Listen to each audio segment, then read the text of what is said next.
It's the roar, that throaty growl, a sound so distinct and intriguing that it causes your eye and your ear to search the sky for its source. A tiny speck on the horizon draws nearer, and soon a dramatically different looking airplane comes into view.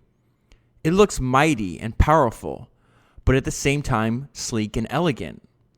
One wonders, who was venturesome and inventive enough to build and design this beautiful maverick?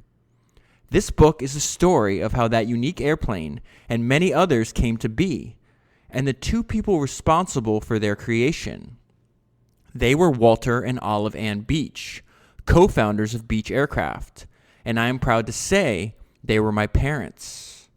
These two, both forceful and determined, even if rather eccentric personalities, combined their individual strengths and talents with uncanny ease and rapport to create an extremely successful company with an undisputed reputation of excellence in quality and service. What were their experiences that launched them on the path that eventually led them together? How did two individuals with rather humble beginnings reach such great heights and accomplish so much at a time when aviation was young and America was struggling through the Great Depression and women executives were rare or non-existent? My mother was a reserved and elegant lady. She carried herself with dignity. She was extremely insightful and loyal.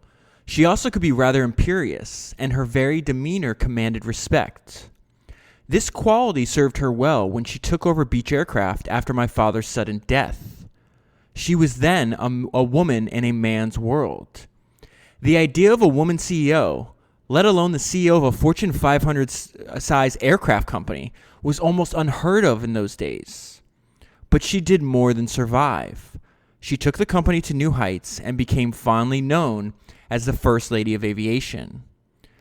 It has long been in my mind and heart to have a biography written about these two remarkable people. Much has been written about the airplanes Beech Aircraft made, but little has been written about the man and the woman behind those airplanes. Very little is known about the warmth of their personalities and the strength of their characters. How did they meet adversity? How did the two of them, each so strong and so stubborn, manage to work together? He called her Annie, and she called him Popper. Together they built a company whose name became a byword for excellence. This is their story, a very human story, and one that I wanted to tell. So that is actually Walter and Olive's daughter, Mary Lynn Oliver, writing in the foreword for the book that I read this week and the one that I'm going to talk to you about today, which is The Barnstormer and The Lady, Aviation Legends Walter and Olive Ann Beech by Dennis Farney. And I just thought of something while I was reading that. I'm going to go back to the first page real quick before we jump into the rest of the book. And where is the sentence that I'm looking for? Okay, so it talks about that they were both forceful and determined. They were rather eccentric. And it says what led them to create an extremely successful company with an undisputed reputation of excellence in quality and service. And the thought just randomly popped in my mind, like, I think that's a good goal for everybody that wants to start a company or any kind of work that you want to do, is that your children can look back. In this case, the daughter, Mary Lynn, is writing those words about 60 years after her father died and about 15 years or 20 years after her mother died. I don't know why I thought about that just now, but I think that's a really good goal to have your children look back at what you were doing, the kind of person you were, and be very proud of you. So I want to tell you first how I found this book. I ordered it a few months ago, maybe a month or two ago. And it was actually, if you listened to Founders number 65 on Kirk Kerkorian, so Beech Aircraft winds up being this giant, massively successful company. I had never heard of it before I read, I think the book was called The Gambler, and it's the life of Kirk Kerkorian, which is a fantastic book. And the podcast I did, actually, a lot of people liked it. So if you haven't listened to it, go back and listen to it. I think it was interesting. But in that book, and I don't know if I've referenced it on the podcast, but in that book, Kirk deals, because he's in aviation as well. So he introduces us, or I guess the author that's writing about Kirk's life introduces us to the presence that was Olive Ann Beech. And so I was like, oh, okay, I never heard of this person. Let me go look. And I searched Amazon. First, I read her Wikipedia page, and then I searched Amazon and found this book. And it's kind of like, I have the hardcover version. I don't even know if there's another version, but it's almost like it's a family album telling the story of not only the family, but the work they did. There's tons of pictures and anecdotes. And what it reminds me of is, if you listen to Founders number 52, which is the Republic of Tea, a lot of what I'm going to talk to you about today comes from Olive Ann's personal, I wouldn't say a lot, but a good portion of what I found most fascinating was, she's a very private lady. She didn't do a lot of interviews. And so a lot of the insights we're going to have into how she thought and how she worked came from her personal notes, her personal diary. And just like in the Republic of Tea, which it's a book, but essentially it's somebody compiled faxes between the three co-founders of Republic and Tea, going back, they had 2 years of planning stage, and then when they start finally launching the company, I think that's when the book ends. And you see I don't think they thought it was going to be a book. You see how they thought and what they were experiencing as it happened. And I think that's incredibly insightful. It's something I referenced when I studied Henry Royce, because he took such notes about his work that eventually Rolls-Royce combined his notes into a book and gave it to future employees, so they understood the level of quality that they were expected to meet. So then as I'm reading this book and I'm learning about both Olive Ann and her husband Walter, I was like, originally when I sat down to do the podcast, or when I was thinking about doing the podcast, I was like, okay, I'll cover both of them combined, similar to what I did on Founders 51 with the two founders of Banana Republic, who were also married, and they were also featured in Founders 52 because they were some of the co-founders of Republic of Tea. And then you quickly realize, no, you need to isolate and talk about Olive Ann, because Walter dies, and he has a massive heart attack. He dies, and for the next 35 years, roughly, of the company, it's Olive Ann's show. She's by far the most important character in the book. Before I jump into the book, I just want to tell you about the private podcast feed I have that's reserved exclusively for people that are helping spread the word about this podcast.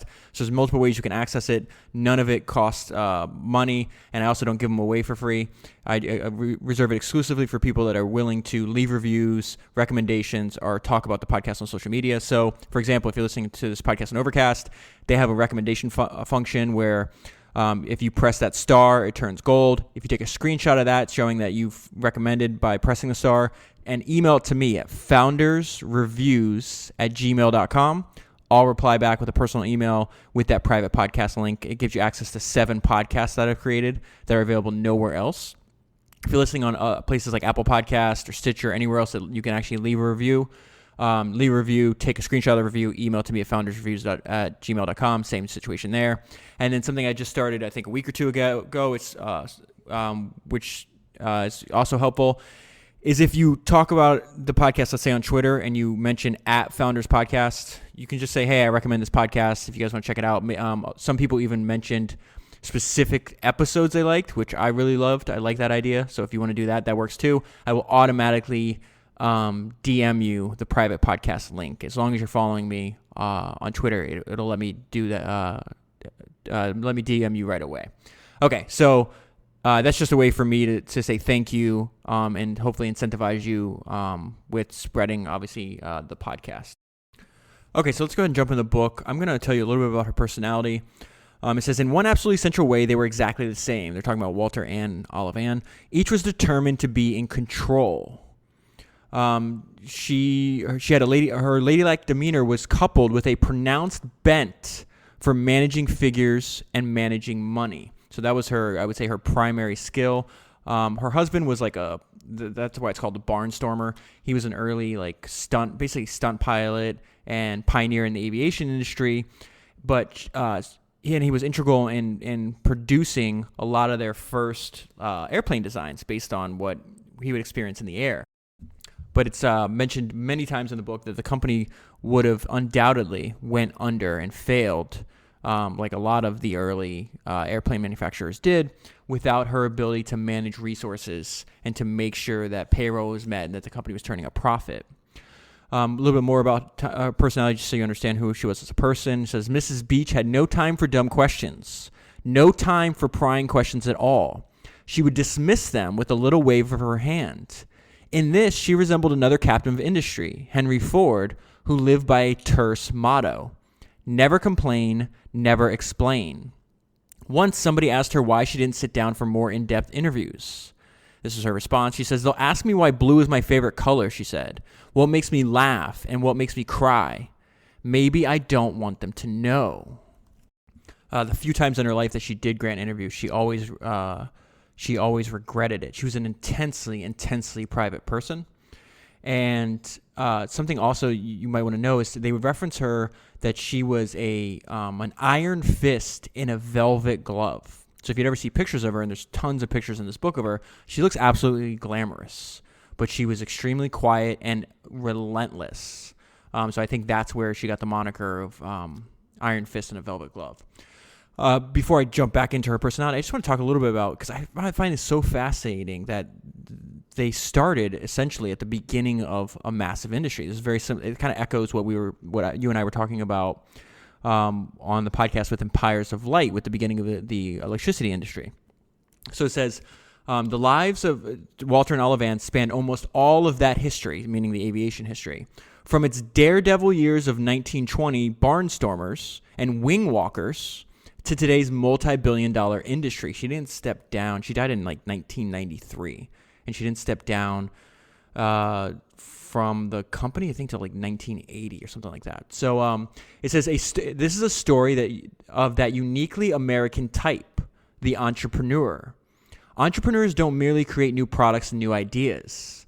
Through their work and their enterprises, they define and create themselves. Such an interesting thought. When entrepreneurs fail, their failures can be as spectacular as an airplane crash. But when they succeed, whole new industries grow up where none existed before, with economic and social implications beyond their most expansive beginnings. So Olivan actually starts out in the aviation industry working for a company called Travel Air. They hire her, I think she's 19 at the time, and she becomes Walter's secretary. And the note I left myself is, you don't know something, it doesn't matter. You can learn, and here's an example of that. It says, when she first became Walter's secretary, she had to ask a company engineer to draw her a sketch of an airplane with its essential parts labeled. Back then, in one associate's words, she didn't know an aileron from a tail feather. I had to actually look up what an aileron was, too, because I didn't know what that was. And it is actually a hinged surface in the trailing edge of an airplane wing that's used to control lateral balance. If you've ever been sitting by the wing of an airplane, you see it go up and down during the flight. It's that little flap, I guess I would call it. My point being here is you have somebody that's winds up becoming one of the most important figures in all of aviation history. And, of course, no one's born knowing what we need to know. Everybody learns that. And so she starts out as a young 19-year-old, not knowing anything, to the point where she doesn't even know the like how an airplane is constructed, like what are the important parts, to basically dominating and becoming one of the most important people in the industry. So now I'm going to jump into some of her mottos and codes, her life codes that we see from her private diary. And this is the book is going to reference her diary and her private journaling a lot. I think it might be my favorite parts. So it says, it was dangerous to be irreverent around Mrs. Beech. She's a very serious person. Grown men would flinch when they were summoned to stand on her blue carpet. There, only raising her voice, she would tell them precisely what she wanted done or where they had erred. She would tolerate one mistake, but live by the motto, fool me once, shame on you. Fool me twice, shame on me.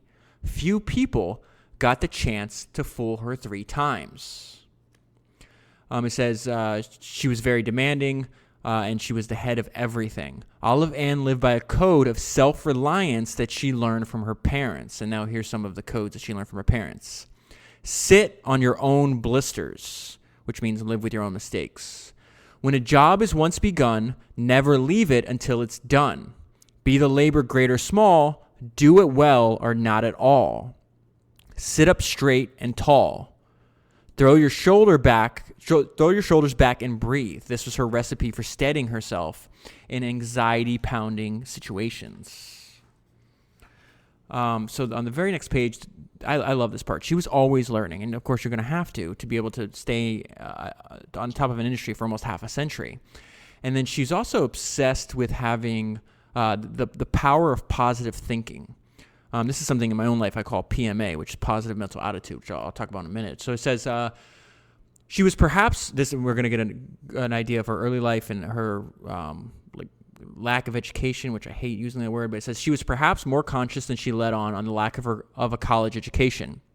Her formal education stopped with a Wichita area business school, but her self-education never stopped. So I don't even think she went to high school. I think she skipped high school, and then the business schools, they were teaching people how to do basic office management, secretary work, and stuff like that. Her personal desk diaries are full of words and phrases she was teaching herself. So here's one of them that she wrote. It's in French, I think. It says coup de main. And it says the definition of that is a swift attack that relies on speed and surprise to accomplish its objectives in a single blow. Remember coup de main. That's important for later on. Another one she wrote down, steel true, blade straight. Pasted into the diaries are numerous self-help maxims and testaments to the power of positive thinking. And here's a short little, almost like a poem that she wrote and she wanted to memorize. You can't expect your ships to come home unless you send them out. Stand up to be seen. Speak up to be heard. Shut up to be appreciated. No one can make you inferior without your consent. That's another important motto of hers. No one can make you feel inferior. That phrase, it seems, is key to understanding this elegant, successful, very private woman. And what she's calling there the power of positive thinking, I repeat this over and over again so much that I get kind of made fun of. But I think the combination of a positive mental attitude and perseverance, I think the combination of those two traits is the key to overcome almost any problem that you may have. And I think it's extremely important. Going back to the famous Andrew Carnegie quote, paraphrase I don't have in front of me, but it's the mind can be brought into sunshine. That's not. Hold on, let me look it up real quick because I'm butchering that quote. That's not. I don't think that's how it starts. It's his most famous quote. Okay. It's a sunny disposition is worth more than fortune. Young people should know that it can be cultivated, that the mind, like the body, can be moved from shade into sunshine. I think it's essential for your mind to be in sunshine and not in the shade. This is just some funny stuff that it comes across because I think the beginnings, like I've talked a lot about, the beginning of industries are just fascinating to me. So here's a list of flight safety rules. It says flight safety rules of that era, let's say early 1920s, maybe even before. Clearly indicates the precarious seat of the pants nature of the whole business. Now, there's listed 10. I'm just going to pull out 4 of them that made me chuckle. Pilots should carry hankies in a handy position to wipe off goggles. Riding on steps, wings, or tail of a machine is prohibited. This was the funniest one. Do not trust altitude instruments. And then this was a bizarre one. Pilots will not wear spurs while flying. And it's just another example that everything big starts small. And when you go and analyze things that are now big and you look at them when they were once small, they just look vastly different. And you see stuff like that. I think it's humorous. So a lot of these Beech Aircraft was founded, and the entire history of the company was based in Wichita, Kansas. And it's bizarre. There's a bunch of other companies, aircraft companies at the time, that get started there. So the question I had for myself was why was Wichita the air capital? It came up with that nickname. Why did it happen in Kansas? That just seems random. So some people had theories, and this was one of them. They said the sky was usually clear, and the flat plains all around were a forgiving environment for pilots. It says no territory in the world has more natural emergency landing fields. Every wheat field in Kansas is one. So that kind of makes sense, but the author says no, it's not actually why. It's because Wichita had a lot of money. By 1918, Kansas was producing nearly 13% of the entire U.S. oil production. So a lot of the entrepreneurs that had made money in oil production then started in turn funding and starting, in some cases, these aircraft companies. And it says, let me just get the list. Some of them might sound familiar to you. Beech Aircraft, Cessna, maybe the most famous aircraft company of all time, was founded there. Stearman Aircraft, which in turn would eventually be merged with Boeing Aircraft. And then later in the book, Learjet also starts in Kansas. Okay, so let's talk more about her early life. And it says, when Olive Ann was just a girl, she went to a soda fountain one day and encountered a boy who not only teased her, but also occupied the last remaining stool. So she pushed him off the stool and took it for herself. Sometimes you just have to do these things, she explained decades later to a friend. Sometimes you just have to do these things. The remark says a great deal about the inner core of this steely, quietly assertive woman. Her birthplace was a rural farmhouse that her father had built with his own hands. The stern maxims that Olive Ann would live by, sit on your own blisters, for example, sit up straight and tall, were instilled into her from the very beginning. She had a pronounced bent towards order and organization. So she definitely came from humble beginnings. Not only did her father have to build the house they live in, but she's living in a tiny town at this point, and there's only 600 people. And it's called Waverly. It says, meticulous and mature beyond her years, she had her own bank account by age 7 and was handling all the bill paying for her parents by age 11. So they wind up, her father's a carpenter by trade, and they have to move from this tiny town, and they have to go to where, the big city for more opportunity. And I just chuckled. It says it was a growing town approaching 3,000 citizens at the time. She never attended high school. Instead, she attended the American Secretarial and Business College. She also took night courses. Then at age 17, she went to work as a bookkeeper and office manager for an electrical appliance and contracting firm. She lived in a boarding house there, and on the side kept books for Joe's Garage. So she had her own little, kind of side business here. These two jobs together earned her $18 a week. By this time, she was already practicing what would become a lifelong habit of collecting admonitions on the good life and how to live it. And so she collects all these little maxims and poems that she wants to reference back. Here's one of them. It says, I have to live with myself, and so I want to be fit for myself to know. I want to be able, as the days go by, to always look myself in the eye. I don't want to stand with the setting sun and hate myself for the things I have done. To reference Carnegie again, he says the internal judge reigns supreme, I think is the quote, meaning it's most important that the most important thing is how you truly feel about yourself, and to make sure that you're making yourself and changing yourself into a person that you can actually respect. One offered this philosophical advice on the value of perseverance. That's one thing she definitely never would give up. The one who sticks to a losing cause, although his fortunes get a fall, may find that, gaining strength and pride, he's not the loser after all. Two qualities Olive Ann never lacked were self-confidence and assertiveness. One day she marched into a local bank one day and asked for a loan of $1,000, a substantial sum at that time, particularly for someone making $18 a week. But somehow she talked the bank into giving it to her. As it turned out, the loan was part of a larger strategy. After a couple weeks, she repaid it, having held on to the money. And now she had a credit rating. Okay, so now I want to skip ahead to the founding of Beechcraft. Travel Air winds up getting purchased by another company. They move from Kansas to New York City. They're not able to build the airplanes they want, and so they wind up leaving and starting their own company in the heart of the Great Depression. And it says the company was a huge gamble for all three of them. So there was Walter, Olive Ann, and then one of the engineers, the other co-founder. To be sure, Walter and Olive Ann left New York with a tidy sum. As stockholders, they had sold Travel Air high, and now the Depression would enable Beech Aircraft to buy back into the airplane business low. Even so, it was about the worst possible time to launch a new business. It took more than money and more than a promising idea. It took courage. America came close to rock bottom in 1932. This was the economic environment they're launching into. It says crude oil sold for 10 cents a barrel. The entire aviation industry produced a total of only 549 commercial planes valued at little more than $2 million. So the ground floor, the entire aviation industry, it's $2 million at this time. That's insane. And they had a very simple, as you can tell, like Olive really liked to orient around simple ideas and simple rules. So the idea for the company was, we are going to build the best damn airplane ever, and no near depression is going to stop us.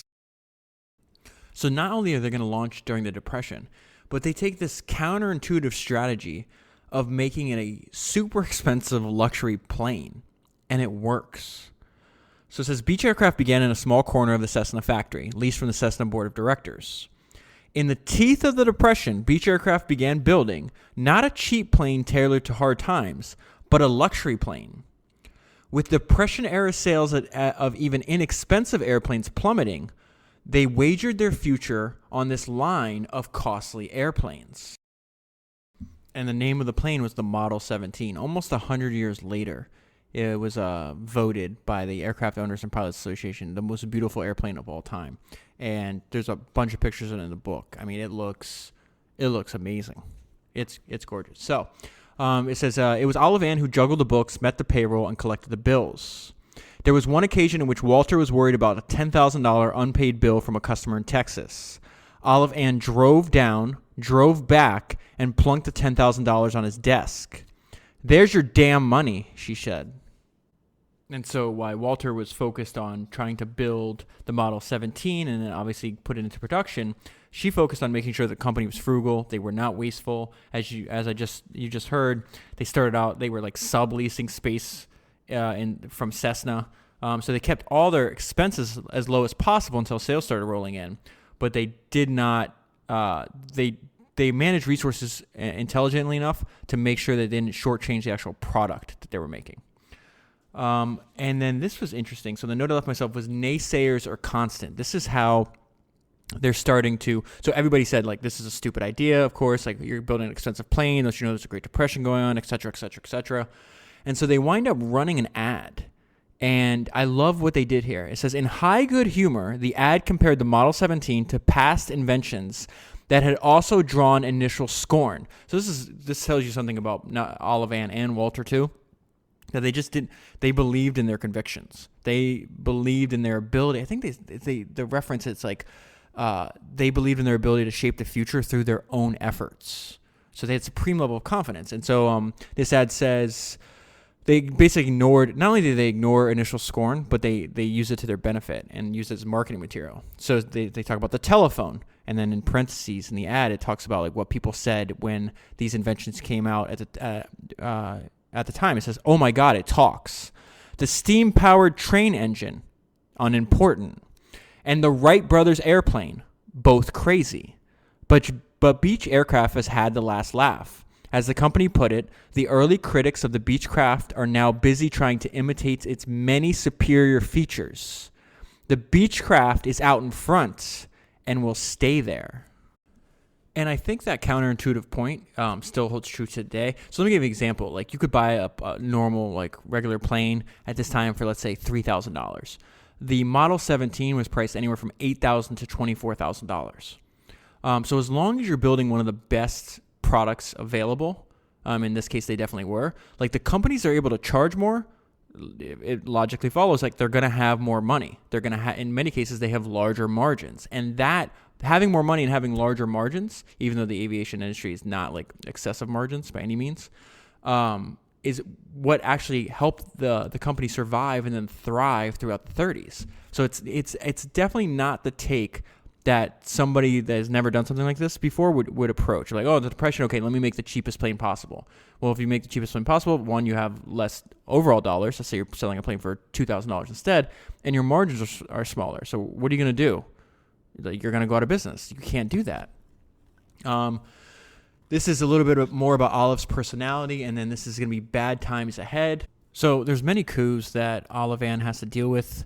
One happens when Walter gets extremely sick, and then another happens when he dies. And both, the motivation for the coup is because they didn't think women should be running companies.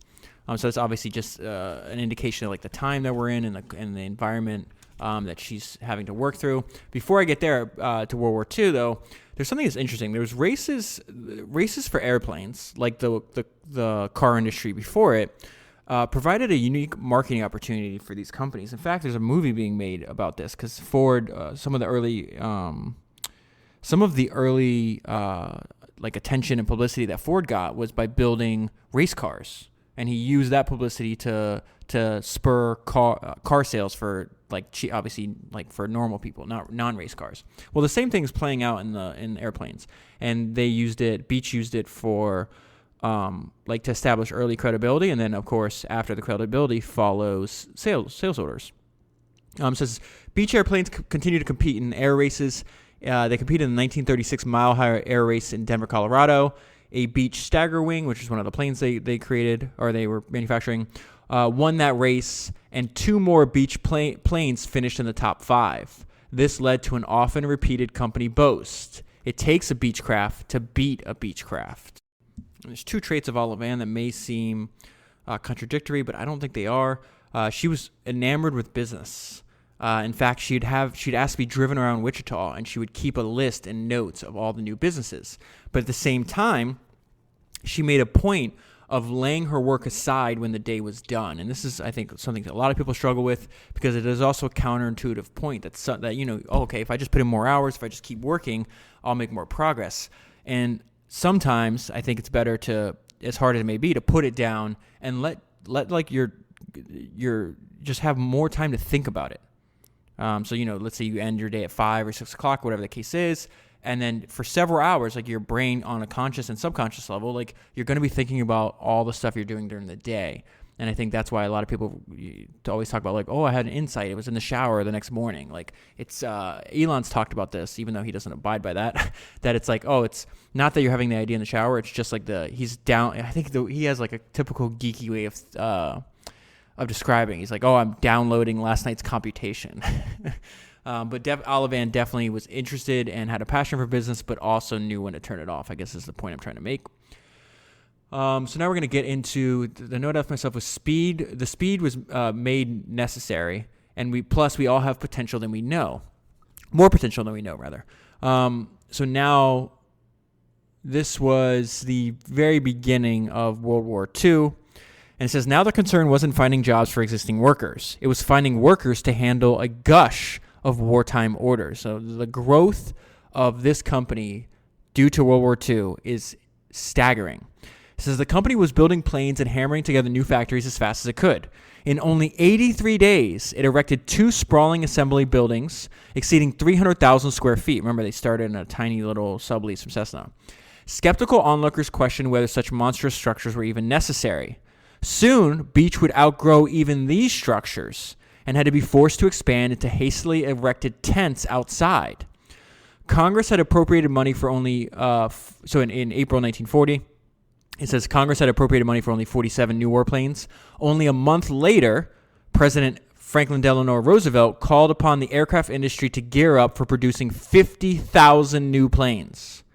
So it goes from, okay, we're gonna pay for 47. Oh, no, not 47. Make that 50,000. So that's what I mean. We all have more potential than we know, and the speed was made necessary. So it says by June 1940, Beech had a backlog of orders totaling 1.2 million. By September, so what is that? July, August, 3 months later. By September, it was 22 million. So what was almost 22 times. A few months later, 82 million. The payroll jumped from 700 employees before the war to 6,000, and then jumped again to 17,700. So an additional 17,000 employees. The factory began turning out new models. It's called the Model 18. Before the newly expanded assembly areas even had heat. Oh, this is what I meant about we all have more potential than we know. Addition to that is, so they're working in a factory, right? And they have to get the work done because it's literally life and death at this point. Okay, so it says before the newly expanded assembly areas even had heat, the temperature within the buildings was kept barely above freezing. So they had to have these they're not even space heaters because I don't think they exist at the time.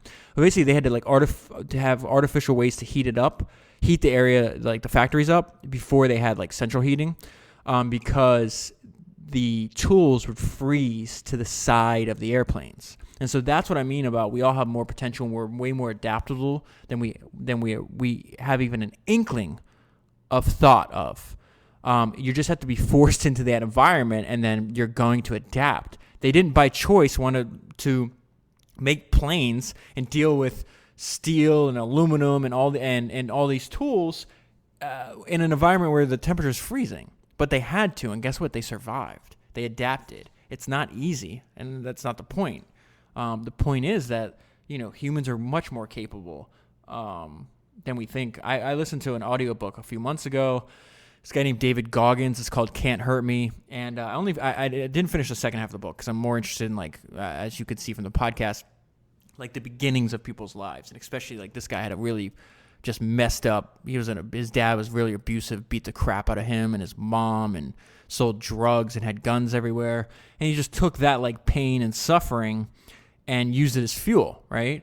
But he said something in the book that I thought was interesting, that he's convinced that most humans are living at 40% of their actual capabilities, that we just got used to not tapping into our potential. And I really like that idea. So he used that in a physical form. He's 300 pounds at the time, and he wants to join the Navy. They're no, you're too fat, you got to lose weight. And he had to lose 100 pounds. I forgot the exact, let's say 100 pounds in 40 days or something like that. Then he starts running. He's never ran in his life. Starts running 100-mile races. And he just realized, I had all this untapped potential. Before, I would just sit at home. I'd come home from work. He was an exterminator, people go to businesses and kill insects. And he'd come home and just watch movies and drink milkshakes.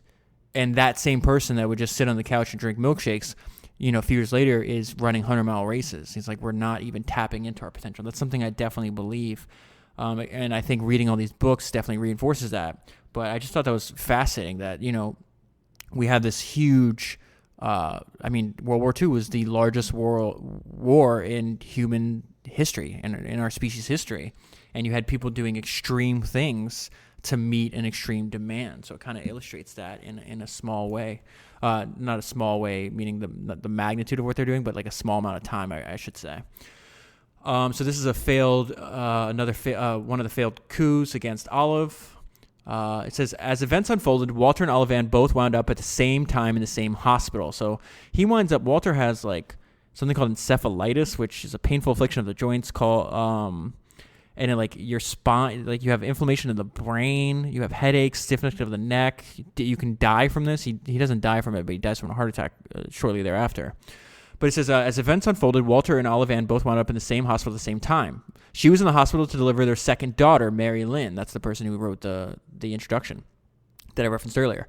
With both Beeches out of action, a dangerous power vacuum developed at Beech headquarters. Remember, this is not only are they both in the hospital, but they're having their company's growing exponentially. And lower-level executives moved to fill it. They mounted a corporate coup, and it appears that they had support for it in high places. So what does that mean? It says the company's eastern bankers wondered whether Beech Aircraft could survive without Walter. So did the Reconstruction Finance Corp. These are all the companies that are granting them loans for the wartime expansion, which had granted the company large loans to get the war work started. But the plotters made the fatal mistake of underestimating Olive Ann. This woman was gangster. Even while in the hospital, she had taken the precaution of having a direct line installed to Beech headquarters. It says, meanwhile, word reached Mrs. B that one of her new executives was saying that Walter would never come back, and he knew just the right replacement, himself. Mrs. Beech ordered the self-promoter and 13 other new men fired.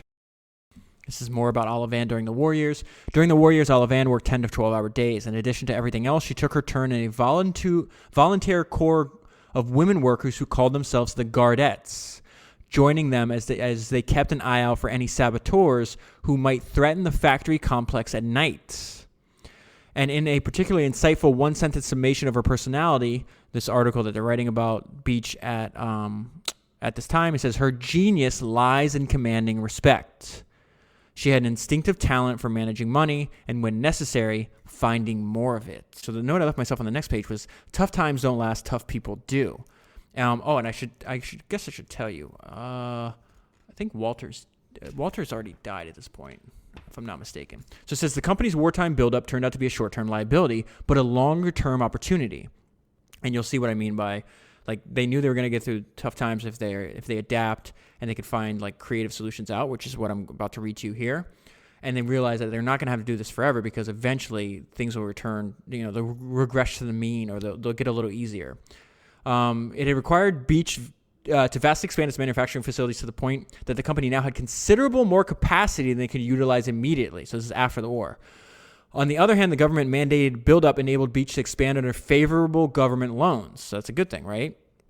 However, despite its best efforts, Beech Aircraft did lose money in both 1946 and 1947. Oh, so Walter's not dead yet. Scratching for business wherever it could be found, the company entered one of the most unusual periods in its history.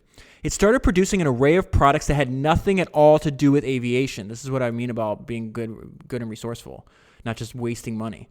As a subcontractor, Beech built vending machines, metal pie plates, refrigerator components, and even the Great American Corn Harvester.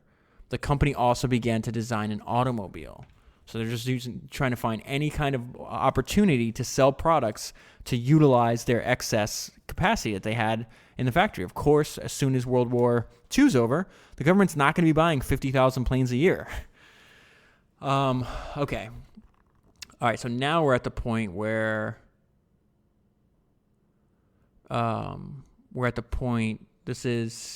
1950s? Because he dies in 1950. Okay. Yeah, I think he's dead by now. All right, so something that's integral in understanding Olive is well, first of all, the one quality she demanded above all else was loyalty, but there was very little. I'm going to just say, from my reading, I don't think she believed in shades of gray. You're either with her or against her. She's kind of ruthless to this aspect. So you can be partially loyal. You were either loyal or you were gone. So there was a number of, so now this is Bill Beech. This is, okay, so Walter's brother, RK, okay, he tried to do a coup after Walter died, and she disappears him, is how the book describes it. So she kicks him out of the company, which is her husband's obviously brother. His son, Bill Beech, years later is talking about this. And he says there were a number of people who went to Dad, which is her husband's brother, right? And essentially they said, a woman can't run this company. Bill Beech said in an interview for this book. He laughed. Well, that proved wrong, didn't it? R.K. Beech, that's the uncle, was summarily forced out and became a kind of non-person within the company. So it's kind of a crazy, ruthless aspect of her personality. It's not only like she'd erase you from company history, but no one would be allowed to talk about you again. It was kind of crazy. So this is the son again. It says, for me, growing up in the Beech family, this is a different son. This guy's name is Walter. But it says, for me, growing up in the Beech family was always very confusing and more than a little intimidating. There was this hierarchy of power that was always in play, and Olive Ann, of course, sat at the top of the mountain. He says, I was aware from an early age that people could disappear from the family. Once they were gone, they were rarely, if ever, spoken of again. Nothing seems to have dented Olive Ann's quiet self-assurance and her determination to lead the company she had co-founded. So let's talk a little bit about her management style now that she's in complete control. She was crisp and direct, a woman who wasted little time on small talk. Oh, it's a woman after my own heart. Olive Ann said what she had to say, directed what she wanted done to be done, and didn't invite an extended discussion. She was just a force. You never took anything for granted with her. You always had to be at your best. It was her way or you could leave. This is another. This is a stepson that also worked in the company. Beech Aircraft was very much a family-run business. She believed in hard work for herself and her employees and viewed hard work as a pleasure and a privilege in and of itself. Her personal motto was slowly we go. She preferred a more incremental approach. I'm going to expound on this in a little bit. She's also something she's criticized for, but the note I left myself, which I'll talk about in a little bit, is I'm not at all convinced that she didn't take the right approach. She gets criticism she didn't. I might argue that she did. There was advantages to her incremental approach. It held down development costs and allowed the company to get maximum use out of existing manufacturing equipment. The criticism is that there was a serious downside to this incremental approach. It kept Beech Aircraft from fully embracing jets, even as competitors returning to them in the 1960s and 70s, which I'll talk about more. So not only was she relentlessly resourceful, but she also taught her daughters. They had 2 daughters. Obviously, they don't have a father. The father dies, and they're still young. They have an inheritance from their dad's estate, and the daughters get something like a $1.2 million, something like that. And it says, Olivan used the trust fund as a way of teaching her 2 daughters about investment and money. They had always enjoyed their vacations in the mountains in Colorado. Now she suggested that they together find and buy a vacation cabin in their own names. They did. Eventually, Mary Lynn became sole owner, and as of 2009, the cabin continued to be in family ownership more than a half a century after its initial purchase. So this is something interesting, though. Something at the time. So they make $4.8 million in profits, right? But this was before taxes, and at the time they had this thing called a wartime excess profits tax. Imagine this being able to be passed today, and I'm not saying it should have been, but I think with World War II is the one example of like everybody making sacrifices, where now there's a lot of countries that can fight wars and the citizens don't even know what's going on. You know, it's kind of the opposite of what, like, if you're going to fight a war and if you're going to go overseas and kill people, I think like people should have to citizens should have to sacrifice for that. So it says this wartime excess profits took away, I guess it's almost like a 75% tax. So it says total taxes took a bite of $3.1 million. So they made $4.8 million. They had to pay massive tax, and it was 1.6. All right. So she hits a crisis. Sometimes I confuse myself with notes. A crisis as read from her personal notes, Royce and Banana Republic. Oh, I was talking about I love the fact that companies, and I wish everybody did this, where they take notes about their processes, about how they think about their products, about how they do how they support their customers. And I wish like every company published these documents, because I think they're so valuable. And so what I was referencing myself is that what I referenced earlier, how Henry Royce took such notes that turned into a book, and how the founders of Banana Republic did the same thing. All right, so anyways, this is she's going through a crisis is this 1954? 1953. Okay, so it says finally, there are some maxims embodying the power of positive thinking and common sense. This is something that's very important to her. She says, success is the sum of small efforts, repeated day in and day out. Obstacles are those frightful things you see when you take your eyes off the goal. He who thinks by the inch and talks by the yard should be removed by the foot. Happiness is a matter of habit. Gather it fresh every day, or you may never get it at all. You can't have rosy thoughts about the future when your mind is full of blues about the past. Now remember, she's running a hugely complicated enterprise. You know, her husband, somebody she's known for maybe 20 years, the father of her children, dies unexpectedly, and she's having to deal with this. And we're kind of seeing what's going on internally. Like, how is she able to survive this? It says in the fall of 1953 and continuing through 1954, the pace and volume of her entries suddenly intensify. She was struggling with her biggest corporate crisis since becoming Beech CEO. The crisis moves into an even more dangerous phase when the banks seem to be losing faith in Beechcraft. So not only does she have to deal with internal coups from underlings, but banks are trying to basically cut her off. It was a bad time. A November entry reads simply, trying days. It was followed by a December entry that reads, road roughins. Immediately following this entry, she wrote that an unidentified someone mentioned bankruptcy. My hair turned red. This is evident in another entry that reads, visited, so she's making some progress. Visited with National City and Fourth National Bank of Wichita again. So she's deciding to replace the bankers that are giving all this trouble. Making good progress, working towards goal. By late April, she could elatedly declare victory. Happy day. Telegram of cancellation of V loan sent to First National in New York. So before they could knock her out, she does the actual knockout blow and says, you know, we're prepaying everything, and this telegram is basically saying, hey, we're going to prepay, and then you need to consider this telegram like the end of our business relationship. We want nothing to do with you anymore, because they weren't supporting her during tough times. Olivan celebrated this occasion, and remember, so I bring this up because, one, this goes on for almost a year, and two, like, from the outside, it's like, okay, the company's making millions of dollars. They're doing tens of millions of dollars in sales. Everything seems, from the outside, it might appear everything's okay. But people are not.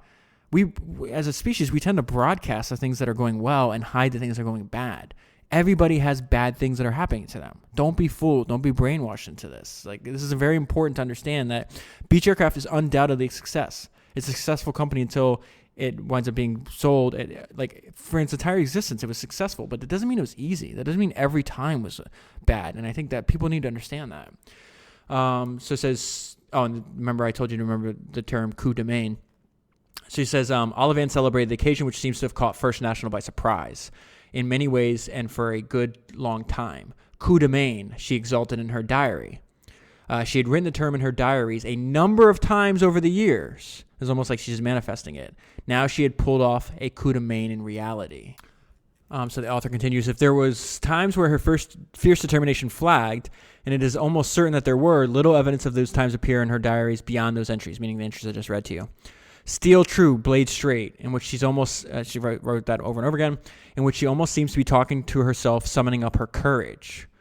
Only occasionally do self-doubts surface, as in this entry, a speech, a good one I wrote, but I am afraid I won't be able to give it justice for why I don't have the answer. So this part reminded me of one of the documentary I'd recommend anybody interested in entrepreneurship watching is this. It's on HBO. It's called The Defiant Ones, and I don't know if you know who Jimmy Iovine was. I've heard his name, but I didn't know much about him until I watched the documentary. And he's one of these people that have just insane careers that don't make any sense. Like, starts out kind of like a loser, winds up getting a job at a recording studio, answering the phones, becomes a producer at 22, 23 years old, starts working with people like Bruce Springsteen and John Lennon. Has massive hits as a producer, then founds Interscope Records, who in its first few years of its existence becomes one of the most successful record companies of all time. Signs people like Marilyn Manson, Nine Inch Nails, Tupac, Snoop Dogg, Dr. Dre.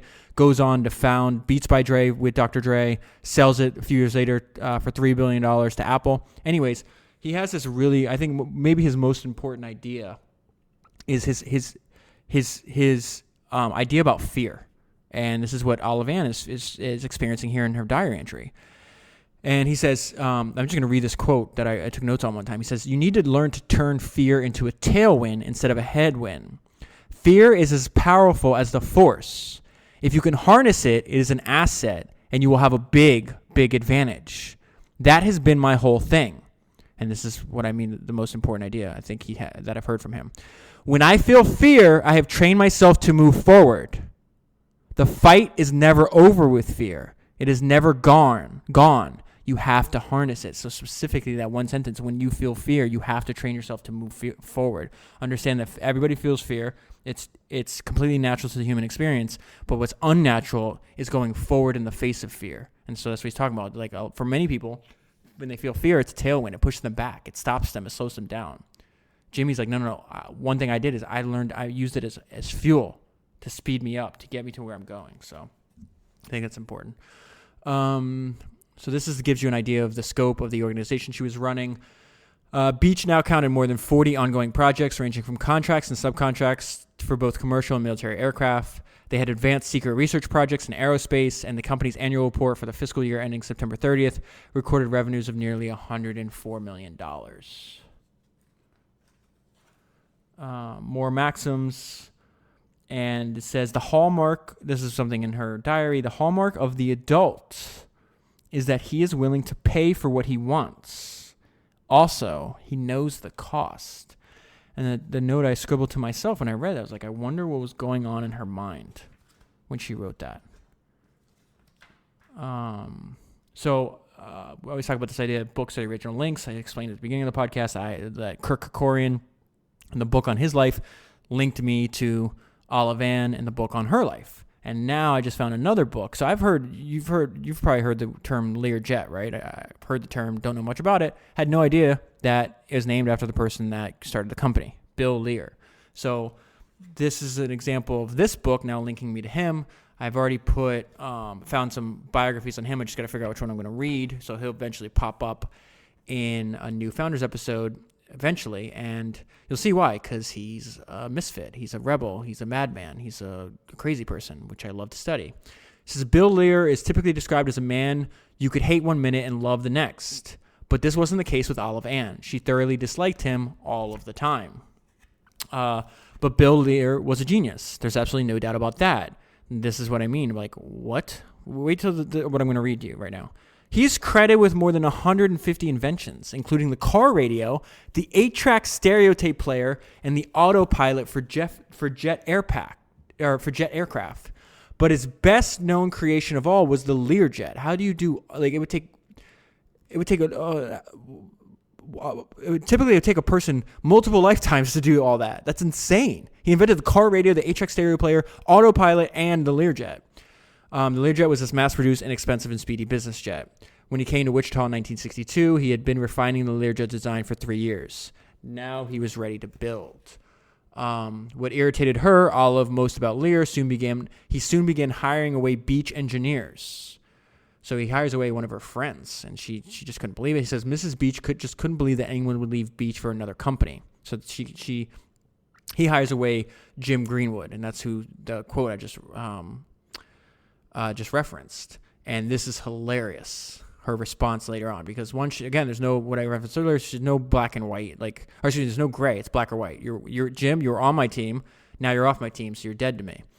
One day, Greenwood, as a Learjet employee, bumped into her on a commercial flight. "Hello, Mrs. Beech," Greenwood ventured. "Oh, Mr. Greenwood," Olivan replied. "If I had known that you were going to be on this flight, I would have tried to think of something nice to say to you." I read that and it made me chuckle. I think it's hilarious. Okay, so Lear starts his company. The first year, he gets $52 million in sales the first year.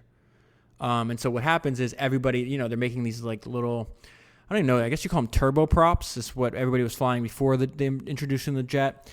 And so this is where people were saying like her slow, we go, incremental approach was like people thought it was detrimental. I'm not at all convinced that this wasn't this was the wrong strategy. I think if I was in her shoes at this point in the company history, I would have done the exact same thing. I would think it was the smarter thing to do, actually. I think the criticism she's getting is wrong. And so I guess before I tell you, I should tell you what the criticism was. The criticism was that she was too slow to embrace the new trend in the industry and create an entire new. She wanted to incrementally improve the existing product line and not scratch everything they were doing and building a jet, which is a completely different product, right? And at this point, Beech Aircraft's been around for almost 30 years. The two co-founders that created most of the products were her husband, he's dead, and the engineer he was the other co-founder. He's not really involved in the company. He's like out off sailing. He had like a love of sailing, starts writing sailing textbooks and all this other stuff. And like, are you going to put your company in a precarious financial position? Like, I understand what their point is. The future is jets. If you don't embrace the trend for jets, right, then you're going to miss out on that. But it's also like there's a lot of businesses that have like staying power. So you might not have this huge growth. They might not be doing $52 million in sales the first year, but you're also competing with a company that was created from its foundation to build jets, as opposed to taking a huge organization, kind of trying to turn the ship around on a dime and do an entirely new product line. Like, and the reason I bring that up is like, okay, so let me read this part and then let me tell you why. And why, so this is her reasoning. She goes, with the cost of developing them, meaning the new like incremental approach for the turboprops or whatever you want to call them, with the cost of developing them already pretty much written off, a large percentage of each sale flowed right down to the bottom line as profit. On the other hand, the Learjet appeared to be the wave of the future. And so this is how the corporate history pits this decision. Compared with pure jet power, the turboprop offered many advantages. Great savings in initial and operating costs, so they're cheaper. Ability to operate anywhere without limiting noise factors. Safe, easy, fast transition for the pilot accustomed to handling propeller-driven, piston-powered aircraft. And the executive who liked to take over the controls himself would have little that was new to learn to handle the company's, the name of the product is called King Air, with the proficiency of a veteran professional. Building the King Air turboprop was another example of Olive Ann's slowly we grow approach, and it proved to be a highly profitable decision. Within 90 days of the initial announcement of the new model, advanced deposits for future deliveries already totaled $10.8 million. This was just the beginning. The King Air turboprop would be in continuous production for the next 4.5 decades, and as of 2009 was still in production. So she got a lot of, this is maybe her most criticized decision. It's like, oh, you missed this huge wave. She even had a chance to buy Learjet and wouldn't because she hated that guy. But you know what I thought of as I'm reading about like the back and forth and like the pros and cons of this decision, it made me think of, there's a quote by Charlie Munger that I came across in the Tao of Charlie Munger. And I'm going to read it to you. And it says, over the very long term, history shows that the chances of any business surviving in a manner agreeable to a company's owners are slim at best. So that in light of that decision, given the competition and the size of the company and what their expertise was, I think it was the right decision. It's a decision I would have made. I would have tried to increase profitability and understood that you're better off managing what you're good at already than trying to do something new. I know there's other companies that have succeeded somewhat. Amazon, of course, being the outlier there, that they started off selling books online. They had this huge retail business, and then because of their dedication to experimentation and their skill set, they now have a bunch of other hugely profitable businesses, AWS being one example. But in this case, you have a 60-year-old CEO. All the good product people are gone. Like, yes, of course you optimize what you already have. There's still a market there, so a lot of people like that. Learjet looks good because it's $52 million in sales. It's $52 million in sales because jets are a lot more expensive than turboprop planes, and you have an entire market that is not looking at jets, and you already have like you're the standard bearer for quality and excellence in this turboprop industry. And what it just said. Let me go back to that quote real quick. Cost of research and development, right? Cost of development was already written off at this point. So a large percentage of each sale flowed right down to the bottom line. This was the smart financial decision. It's like she's being criticized for not competing with him. She competes with him. She probably lost. And then, so okay, you compete with him, right? You lose, and now your company's in a precarious financial position. You go bankrupt. How is that smarter? Sometimes you have to know, hey, what Charlie Munger said, we're temporary beings. I talk about this all the time, but not only are we temporary, the businesses are temporary. The businesses, your business, the business you want to do, the business that you might start in the future, then maybe one you run in your past. Maybe you're not even running business. Maybe businesses you admire. They're like, you usually have one or two really good products, good ideas, and you live off of that. That's successful. There's nothing wrong with that. This idea that we have to constantly like throw everything away and not constantly, like, I don't buy that. I don't think it's a good idea. It just did not make sense. I did not, when I'm reading this, I'm like, I don't understand this criticism. What do you expect this person to do? And it winds up being like the company survives. It winds up merging with Raytheon. Like she winds up the stock for the Beechcraft shareholders rather. It goes up like 4 or 5x in wake of that merger. Like she did a good job. I don't understand this criticism. It's like this fake world where the criticism stems from like this fake world where we know what the future is and it's all predictable and you know the ideas are going to work out like as if we're not awash in a sea of chaos. Like that's ridiculous. All right, so now I want to fast forward to the end when she actually steps down at 76 years old. Before I get into that, I just want to remind you, as you've seen, I presented this podcast ad free. My business model is very simple. I give half of my podcast away for free. The people that want to get the other half, they're available on what I call the Misfit feed. The Misfit feed comes from that famous Apple app.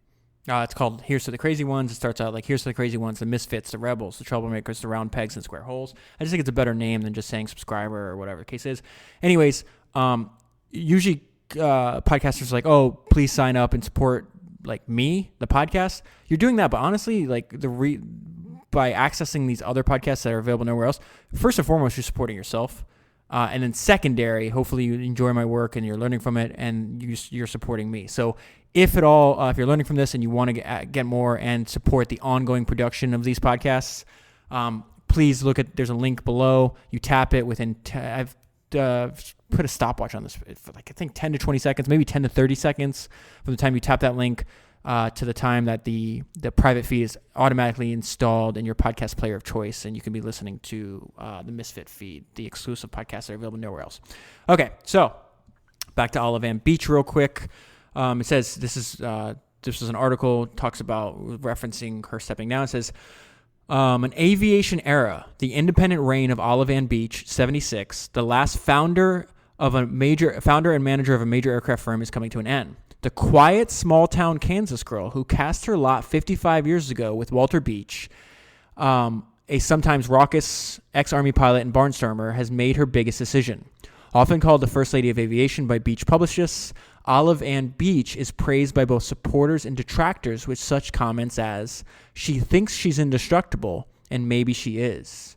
Beech is the last of the builders started during aviation's golden years of the 1920s and early 1930s that still is controlled and run by a founder or immediate family member.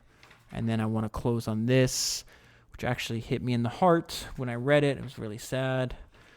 I'm not trying to make you sad, but, these fundamentally, like, the story of companies stem from the story of people. The founders that started a company, the people that work there, the customers that buy the product. Like, all of it is a story of people. We can't lose sight of that. So this is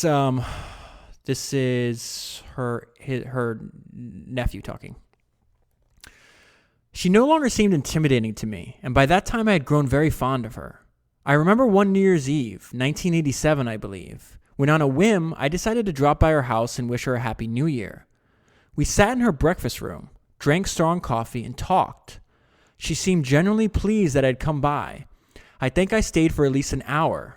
It was one of those few times, if not the only time, that I ever just sat alone with her and talked, casually and openly, without the family or a bunch of other people around. It remains one of my fondest memories of Aunt Ann. In her final years, I remember how sad I felt watching her decline, watching the once towering presence become a little old lady, watching her sharp mind and sharp wit fade. I've seen the same thing happen to many other people, but in Aunt Ann, it seemed particularly poignant, given the imposing presence she had once been in my life. I carry part of Olive Ann with me to this day. Things she said to me and to others, her sense of taste and dignity, her generosity. And as I've grown older, I have discovered the deep wisdom that lies in her simple life motto: slowly we go. Her life, and now skipping ahead, this is about 5 years later, her life ended peacefully at her home on the morning of July 6, 1993. She simply slipped away in her sleep. She was gone now, the small-town girl with bangs and a determined gaze, the slender young woman with fashion model looks, the corporate executive who brooked no nonsense, the wife and mother of two, the elegant First Lady of Aviation who blazed a trail for other women to follow. She had forged her life, molded into a shape of her choosing by sheer strength of will. No one can make you feel inferior without your consent, she had reminded herself in her desk diary, in a phrase that had become her guidepost. And no one ever did. So that is where I'll leave the story. If you want to learn more, as normal, these are just the highlights and notes I took. It's a tiny, tiny part of the book. There's so much more to learn. I might even Walter seems like a crazy guy too to do a podcast. So maybe I'll do a podcast on him in the future. I'm not sure.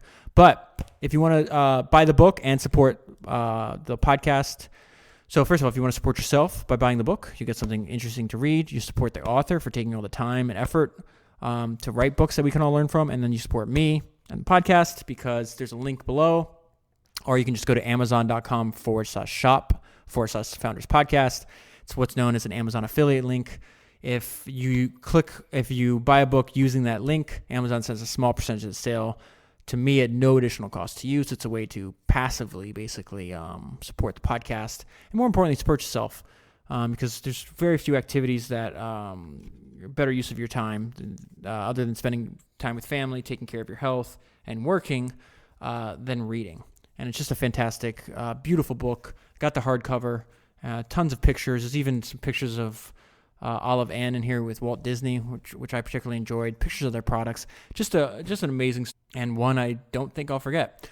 All right, so that's it for me. If you want to support the podcast, unlock all my exclusive episodes available nowhere else. Don't forget, click that Misfit feed, or tap it in the show notes in your podcast player, And I will be back next week with another biography of an entrepreneur. Thanks for listening.